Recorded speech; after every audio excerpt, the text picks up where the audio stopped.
Tukio ambalo linamhusisha mchezaji wa Azam FC kushika mpira kwa mkono Saadun, ambayo ilipaswa kuwa mkojo wa penalty. Sheria za kuruka kwenda kucheza mpira zinasema vipi? Labda unatakiwa utanue mikono au uibane mikono.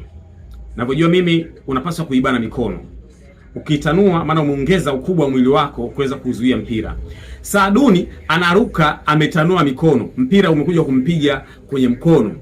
Hii ilipaswa kuwa mkwaju wa penalty. Na ukimwangalia Arajiga, referee wa mchezo, wala hakuwa mbali na ile tukio, yupo karibu kabisa kama unavyoona.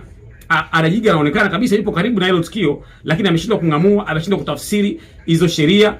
Mwisho siku ameacha mpira uendelee. Lakini hii ilipaswa kuwa mkwaju wa penalty kwa sababu Saaduni ameruka akitanua mikono na mpira ukampiga kwenye mkono. Ilipaswa kuwa mkwaju wa penalty. Hawa mareferee tu wafanye kitu gani? Tuwaletee VAR? Maana tukisema tuwafungie au bodi ya ligi watafungia marefa wote tena wakubwa wenye viwango. Kwa sababu ukimwangalia mtu kama Arajiga ni referee mwenye viwango vikubwa kweli yani.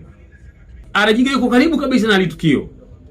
Ameliona kabisa, lakini hajachukua maamuzi yoyote wakati anaonekana Saaduni kaushika mpira clear penalty. Simba wamenyuma penalty mbili ambazo walipaswa kupewa kihalali kabisa, wala hakuna doubt yoyote. Simba wamenyimwa penalty mbili. Sasa haya matukio sio mazuri, yanavuruga sifa ya mpira wetu.